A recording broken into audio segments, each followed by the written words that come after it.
চুরি কবি রবীন্দ্রনাথ ঠাকুর।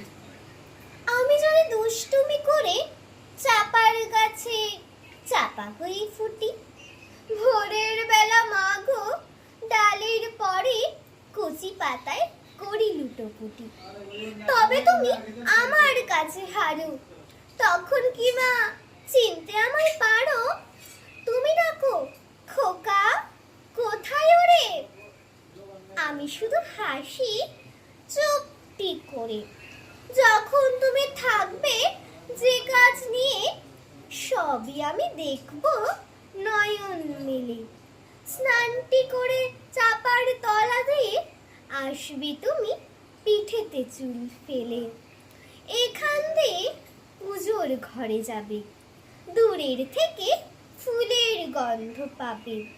তখন তুমি বুঝতে পারবে না সে তোমার খোকার গায়ের গন্ধ আসে। দুপুরবেলা মহাভারত হাতে বসবে তুমি সবার খাওয়া হলে।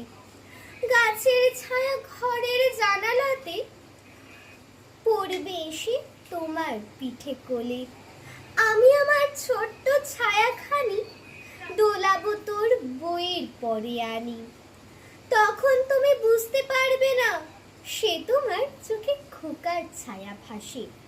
সন্ধেবেলায় প্রদীপখানি জেলে যখন তুমি যাবে গোয়াল ঘরে, তখন আমি ফুলের খেলা খেলে টুক করে মা পড়বো ভুয়ে জোরে। আবার আমি তোমার খোকা হব, গল্প বলো তোমায় গিয়ে কব। তুমি বলবে খোকা ছিলে কোথায়? আমি বলবো না সে কথা। নমস্কার।